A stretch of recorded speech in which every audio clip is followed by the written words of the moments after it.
Madame, Messieurs, nous sommes très heureuses de vous retrouver pour ce nouveau numéro de votre magazine Femmes.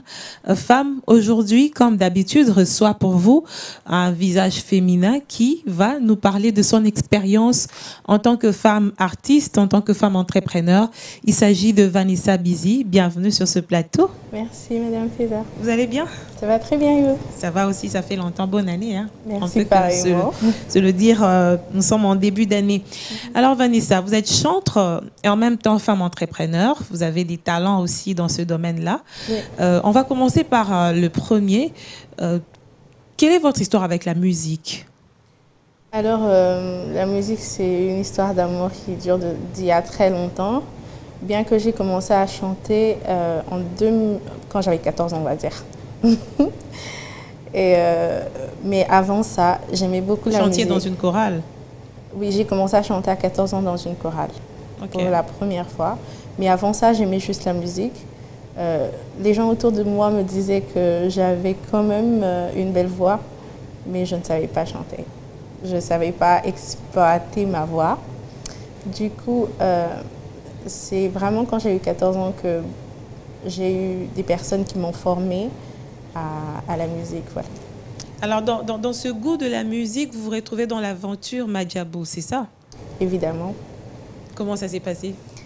Une belle expérience? C'est une autre histoire. C'est une belle expérience. C'est une expérience, on va dire, qui m'a aidée à grandir aussi, quelque part. Et qui a été aussi un peu traumatisante, on va dire. Beaucoup de stress? Oui, parce que c'était tout le temps, il fallait être meilleur que soi-même. Mais ça vous a fait travailler aussi? Évidemment, évidemment. C'est pour ça que je dis que j'ai grandi au travers de ça. Ok. Yeah. Vous êtes arrivé jusqu'à quel niveau? En quart de finale. Quart de finale? Oui. Des bons souvenirs? Très bons souvenirs. Une grande famille derrière tout ça. Des bons souvenirs, des bons moments. Aujourd'hui, je suis à Kinshasa. Je n'ai jamais été à Kin avant la compétition. Ah, c'est la compétition qui vous a ramené ici? Évidemment. En provenance d'où? De Lubumbashi. Ok. Et aujourd'hui, j'ai une très grande famille à Kin. Je suis très à l'aise. Je peux appeler beaucoup de gens. Et donc, vous ne vous sentez pas dépaysée? Pas du tout. Souvent, généralement, quand les Louchoises ou les Louchois arrivent ici, ils prennent du temps pour s'adapter. C'est vrai. Mais le bien, c'est que quand on est arrivé, on a été logé à Gombe, du coup. J'ai plus vu les bons côtés de Kinshasa que, on va dire, du coup, le choc, au fait. Parce que les gens qui ne s'adaptent pas, c'est parce que directement, ils voient un côté qu'ils n'avaient pas vu. Et du coup, ça devient un peu difficile. Vous rêviez avant de venir à Kinshasa ou c'est Madjabou qui vous a ramené, vous a imposé Kinshasa? C'est Madjabou. Je n'ai jamais rêvé de venir à Kinshasa, pour être très honnête. Mais c'est c'est très beau de vivre à Kin. On rencontre des nouvelles personnes avec des comportements différents, une nouvelle culture aussi. C'est vrai qu'on est tous au Congo, mais c'est très beau. Il y a un peu plus de chaleur ici. Oui. Alors, dans cette carrière musicale, vous comptez faire justement une longue carrière? Vous pensez avoir des singles, des albums, devenir une grande artiste comme d'autres? Moi, je me considère plus comme une chantre, une adoratrice, on va dire, qu'une artiste seulement, j'allais dire actrice. Qui sait, peut-être que tu deviendras artiste un jour? Oui, parce que j'aime ça. Actrice aussi. Plutôt. Et bon, je me considère plus comme chantre parce que quand c'est quoi la différence entre chantre et artiste? Le chantre, il chante les louanges de l'Éternel. L'artiste, il doit tout arranger pour que ce soit d'abord beau, oui, avant toute chose. Mais oui. Le chantre n'est pas forcément dans ces détails-là. Parce que vous allez remarquer qu'on a des adorateurs ici sur place, hein, dans mon pays, qui n'ont pas forcément des très belles voix, mais qui, quand ils adorent, ils nous emportent. Par exemple? Je ne veux pas me faire taper. Mais je crois qu'il va se reconnaître et il le sait. C'est un modèle pour moi. Je ne dis pas qu'il n'a pas la belle voix. Ça ne vient pas, sinon j'allais citer un nom ici. Je ne dis pas qu'il n'a pas la belle voix, mais seulement... Il ne fait pas beaucoup d'efforts pour que ça oui, je parlerai du pasteur Joël Kaboué, si je me trompe. Oui. Ah oui, celui de Lubumbashi. C'est un pasteur. Oui, lui, c'est un adorateur. De base, c'est un pasteur, c'est un adorateur. Et on peut le sentir dans sa manière de faire. Il n'est pas en train de chercher l'artistique. Il est plutôt en train de nous emmener... Les spirituels. Voilà. Ok. Donc, vous travaillez plus sur l'adoration, c'est ça? Oui, c'est plus sur ça que je voudrais plus me baser que sur les détails. Je trouve que ça distrait aussi par moments. Mais c'est important. C'est important, mais en dépit de tout ça, votre musique doit se faire consommer. Qu'est-ce que vous pensez de cet aspect-là? Évidemment, une chose que j'aime avec l'adorateur, c'est que les gens sont dans le besoin de Dieu et lui, il amène Dieu. L'artiste n'est pas forcément celui qui emmène Dieu. Lui, il emmène l'œuvre d'art. Et moi, j'aimerais emmener Dieu. Et je sais que les gens auront toujours besoin de Dieu et donc ça va se consommer. À travers quoi? Comment vous allez amener Dieu? Un album? Oui, bien sûr. Ah, je n'avais pas compris cette forme-là. Ok. Des singles, bien sûr, des albums, des moments d'adoration et tout ça. Par la grâce de Dieu, on est en train déjà d'y travailler. Et je crois que le peuple de Dieu sera très béni. Est-ce que vous utilisez aussi les réseaux sociaux pour vous faire connaître? Oui, on ne va pas se mentir. C'est indispensable maintenant. Oui, hein, c'est indispensable maintenant. Il faut être honnête avec ça parce que les gens ne sont pas toujours dans votre église. Les gens ne sont pas toujours... D'ailleurs, il y a des païens qui ne vont pas à l'église. On peut facilement toucher tout le monde avec les réseaux sociaux. Mais attention, c'est un couteau à double tranchant. De la même manière, ça peut aussi vous renverser. Hein. C'est vrai, j'en ai conscience. C'est pour ça que moi, pour ma part, j'essaie d'être authentique. C'est-à-dire de rester moi-même quand je donne mon témoignage par rapport à Christ, pour que les autres se retrouvent dans mon témoignage et qu'ils soient évangélisés de manière très naturelle. Parce que parfois, on s'éloigne un peu de la réalité pour faire beau sur les réseaux sociaux. C'est ça, c'est justement ça. Moi, je ne cherche pas à faire beau. D'ailleurs, je partage souvent des témoignages très authentiques. Je me présente par moments tel que je suis sur les réseaux, mais c'est vrai que par moments, il faudrait aussi... Mais qui est Vanessa Bizi? Je suis enfant de Dieu, premièrement, et je suis chantre de l'Éternel. C'est comme ça que je me considère le plus. C'est ça que je revendique le plus. Est-ce que vous n'avez pas peur de vous noyer dans ce monde, je ne veux pas dire artistique, mais d'adorateurs? Comment ça? Vous êtes tellement nombreux maintenant. Pas du tout. Ce qui est bien, c'est que l'adoration, Dieu n'en a pas marre. Il a déjà des adorateurs au ciel. Et ici sur la terre, je crois que l'adoration, déjà, c'est quelque chose de très rare. Par moments, on chante les louanges de l'Éternel, mais l'adoration, c'est vraiment quelque chose qui n'est pas facile, qui est rare, qui est précieux. Et quand on arrive à cette dimension-là, je crois que le peuple de Dieu, c'est là qu'il a une guérison. Il est guéri dans son âme, en fait. Qui vous inspire à part le pasteur Joël? Ah, il y en a tellement. Maman Dena. Il y en a beaucoup. Là, du coup, poser la question, c'est compliqué. Maman Déborah, maman Sandra, maman Rosny. Il y en a tellement. Ok. Yeah. Mais à part ça, vous êtes aussi entrepreneur. Vous avez un talent dans la pâtisserie. Évidemment. Comment ça se passe? Comment vous conciliez les deux? On va dire que depuis que je suis à Kinshasa, j'ai fait une pause. Mais je suis vraiment une amoureuse de la pâtisserie. Au début, je ne savais pas faire de la pâtisserie et tout d'un coup, je me suis dit, je peux faire tout à la cuisine sauf la pâtisserie. Et j'ai appris en faisant des stages et aujourd'hui, c'est une passion. C'est cool. Oui. Vous comptez en faire quand même une activité, non? Je ne sais pas encore. Je crois que le côté adorateur gagne plus, le côté artistique aussi par moment, que c'est aussi de l'art, la pâtisserie. Oui, c'est aussi de l'art. Et donc, je vais attendre le mouvement de Dieu. Voilà. Mais dans tout ça, il faudrait aussi parler de l'autonomisation de la femme, c'est-à-dire que même si vous êtes chantre de l'Éternel, si vous priez, vous êtes chrétienne, la main ne tombera plus du ciel. C'est vrai. Il faudrait travailler. Aujourd'hui, de plus en plus, les femmes rêvent de travailler, certaines travaillent. Quelle est la place justement de cette indépendance de la femme dans sa vie, selon vous? Aujourd'hui, c'est primordial qu'une femme soit indépendante, sache se suffire premièrement, avant que les autres ne puissent l'aider. On l'a vu avec le fil du temps, nos mamans qui dépendaient totalement de nos parents, de nos pères. Quand le père va mourir, bah, elles se retrouvent à la rue et les enfants en souffrent. Et je crois qu'il y a une génération qui a souffert de ça pendant tellement longtemps.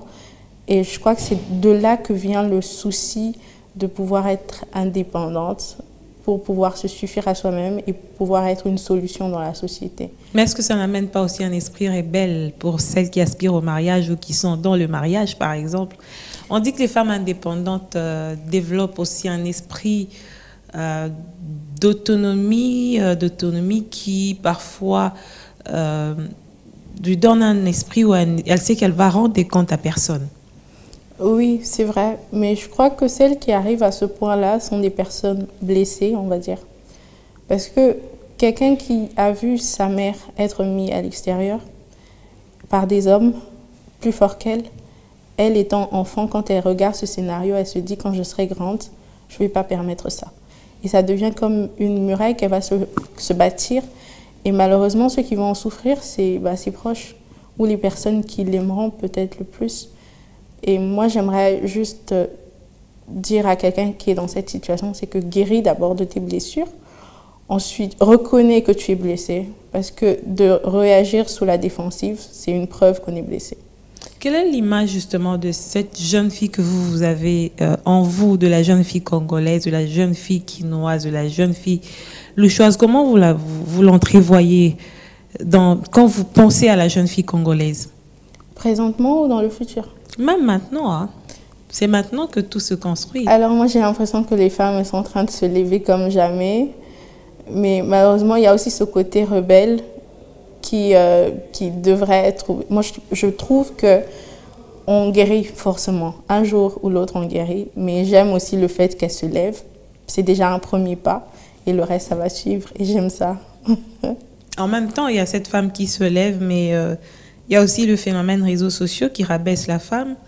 On ne le dira jamais assez. Il y a des réseaux sociaux où on sent que la distraction est devenue très forte au point où les femmes oublient l'essentiel. Par exemple, sur TikTok, moi, je n'ose pas y aller, mais quand je vois de loin ce qui s'y passe, parfois, ça nous donne l'impression que la femme ne sait pas ce qu'elle veut. J'ai suivi l'interview de quelqu'un sur TikTok qui disait que TikTok n'est pas pareil en Chine que dans les autres pays du monde. Parce que là, chez eux, TikTok est un réseau éducatif, on va dire. Il y a plus de coaching que des jeux, on va dire. Et, des danses obscènes. Oh oui, c'est vrai qu'il y a tout ce mouvement, mais on doit se rappeler que ce n'est pas la réalité qui doit être exposée comme ça. Parce qu'après, quand quelqu'un d'autre va voir ça, il a un jugement qu'il va poser et souvent ça revient vers nous. On peut s'amuser, mais il faudrait avoir des limites, je pense. Mais on dit aussi que la femme est très influençable. Ça veut dire que celle qui regarde, elle aussi fait la même chose et ça se répercute. De plus en plus, le phénomène se répand. Oui, c'est comme ça que je trouve que nous aussi qui sommes plus en vue, on va dire, on a aussi cette responsabilité que d'influencer positivement. C'est-à-dire que dans notre quotidien, dans ce qu'on va poster, on doit rappeler que l'essentiel, c'est ce qui porte des fruits et non pas tout ce qui est vain. C'est vrai qu'on peut rire, ça arrive même à des hommes de Dieu de poster des blagues. Des blagues, oui. Mais c'est pas ça le gros de leurs activités. Et je pense que c'est plus à nous qui influençons. Je ne dis pas qu'on est des influenceurs comme on le dit maintenant, mais c'est vrai qu'on a quand même de l'impact, c'est ce qui fait qu'on influence À nous qui faisons ça, on devrait montrer le bon exemple et le reste va suivre. Quand vous y allez, c'est pourquoi? Sur TikTok? Oui, sur les réseaux sociaux, par exemple. Le gros, c'est pour poser des messages de gospel. Mais c'est vrai qu'il y a aussi des amusements à des moments. Mais c'est pas ça le gros de ma chaîne non plus. Ok. Ouais. On parlait justement du travail, mais pour en arriver là, il faudrait aussi penser à l'éducation de la femme qui aujourd'hui fait le cheval de bataille de beaucoup des structures, de l'État même congolais. Mais malheureusement, parfois, certaines femmes ne s'y mettent pas. Elles pensent que tout devrait tomber du ciel. Quelle est la place de l'éducation dans la vie de la femme? L'éducation a une place primordiale parce que celui qui a l'information a le pouvoir. Et quand je parle d'éducation, je ne parle pas seulement du fait d'aller à l'école, parce qu'on peut aller à l'école et ne pas du tout avoir l'éducation qu'il faut. Je pense que la femme doit se prendre aussi en charge dans ce pays. C'est vrai qu'on peut accuser les autorités, on peut tout faire, mais il faut revenir à la réalité. Est-ce que ça change ou ça ne change pas? C'est à moi maintenant de prendre ma vie en main, de m'informer s'il le faut. Aujourd'hui, on a les réseaux sociaux. Oui, qui forment aussi. Hein. Oui, et on a des personnes qui sont volontaires. Je pense que quand on a de la volonté de venir vers Maman Faiza et de dire « Est-ce que tu pourrais m'apprendre ci ou ça ?» Je pense que les femmes sont solidaires. On peut aussi s'entraider, oui. Alors qu'on dit que les femmes sont fermées entre elles. C'est vrai, mais on a comme ces deux faces. Vous allez voir, excusez-moi pour l'exemple, une femme qui est tabassée en route, qu'on met à nu, les autres femmes vont la couvrir. Et une femme qui est très belle et qui passe, les autres femmes vont la critiquer. Donc on a ces deux côtés qui aident aussi, qui pourront bénéficier à la femme.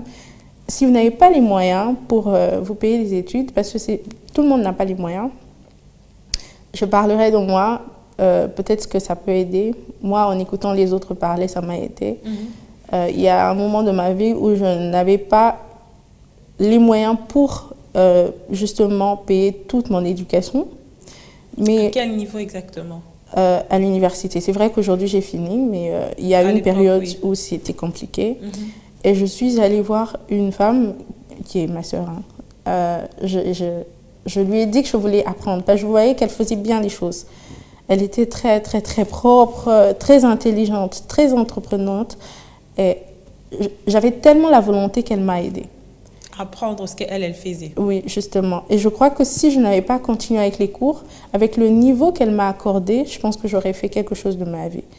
Donc, je pense que ça peut servir à quelqu'un de s'informer soi-même au lieu d'attendre toujours que l'aide vienne d'ailleurs. Parce que c'est vrai qu'on peut condamner les autres, mais si ça ne change pas, il faut se prendre en charge. Il faut se prendre en charge.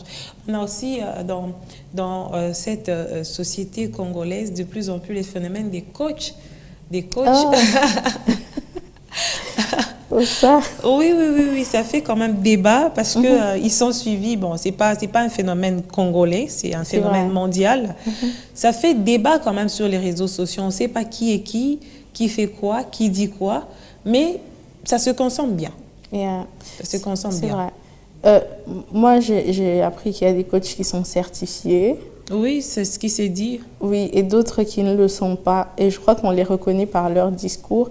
Mais après, il y a un danger, c'est que la plupart des coachs enseignent l'amour de soi.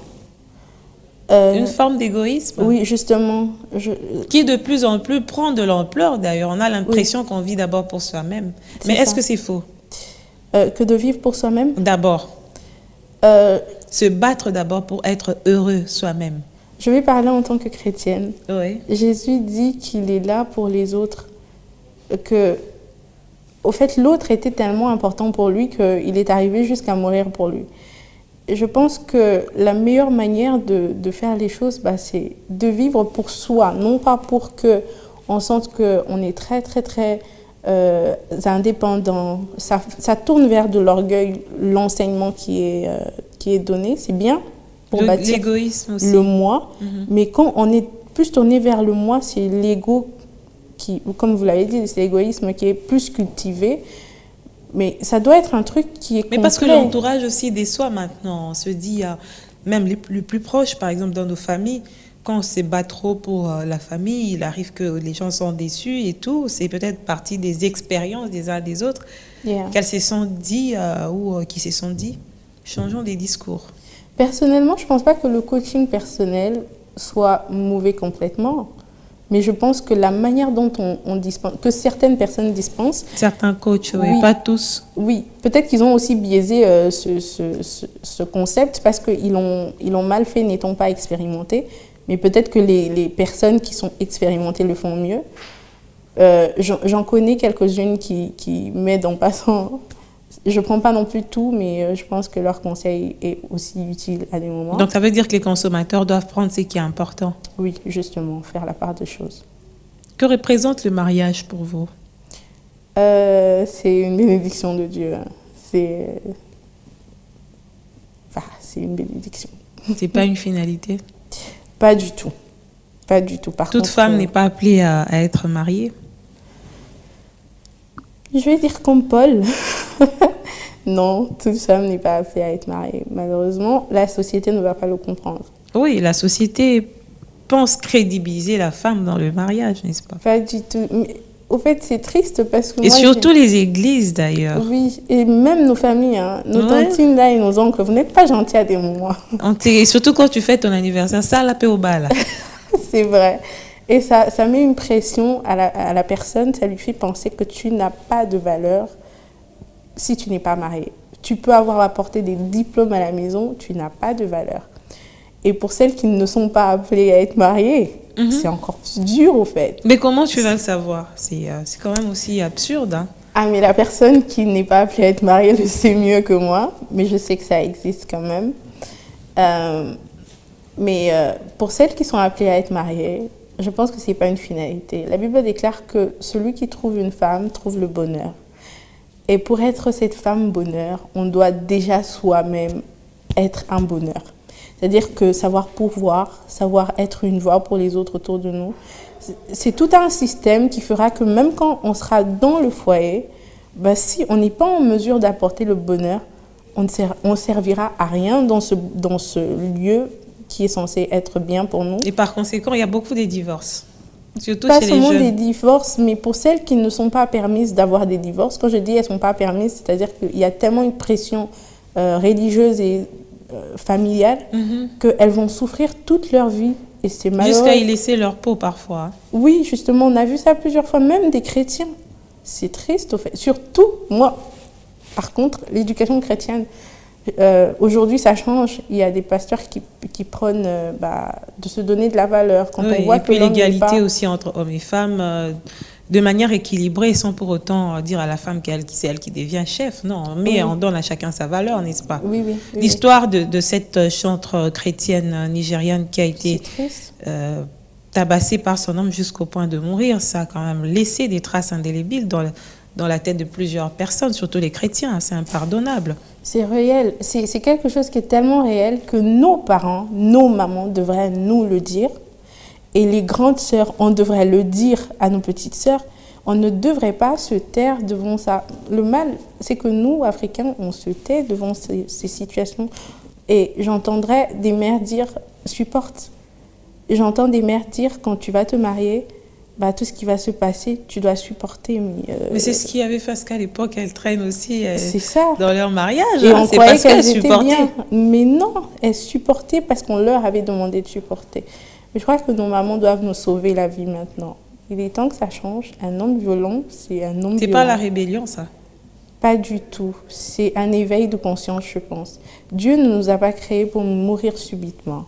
Cette dame-là, elle bénissait les nations. Oui, beaucoup. Et de mourir comme ça, je pense pas que c'est la volonté de Dieu. Malheureusement, parfois, nous aussi, on n'est pas attentifs dans la société. Sa musique était tellement mélancolique qu'on dirait qu'elle allait se déverser, elle s'est défoulée dans ce qu'elle chantait, en fait. C'est vrai. On ne comprenait même pas qu'elle souffrait. Parce que pour nous, quelqu'un qui vient à l'église, et c'est ça aussi les défauts aussi, hein, c'est que les gens qui viennent à l'église, ils ne sont pas toujours bien. C'est des malades à des moments. On n'a pas le temps de regarder autour de soi pour savoir si ça va ou non. C'est réellement ça. C'est l'égoïsme, non? J'espère que ce coaching-là ne va pas rentrer dans l'église. C'est vraiment de l'égoïsme. Vanessa Bizi, on est en train de finir cette émission. Comment vous êtes en train vous, de vous projeter dans l'avenir? Alors, je me vois en train de servir toujours le Seigneur et c'est vraiment une prière pour moi. Et de bénir les nations, de voir des âmes venir à Christ. J'ai dit un jour que j'aimerais que cette génération, ma génération à moi, puisse entrer plus au ciel et que Dieu dise, comme à l'heure de Sodome et Gomorrhe, ce peuple est tellement entré au ciel à cette période. Et c'est vraiment une prière. Est-ce que c'est possible avec tout ce qu'on est en train de voir aujourd'hui? C'est pour ça que il y a tellement d'hérésie. Hein. Oui, c'est vrai. C'est pour ça que je prie que ce soit possible. Et malheureusement, même entre nous chrétiens, il arrive par moments qu'on puisse aller dans un train qui ne convient pas.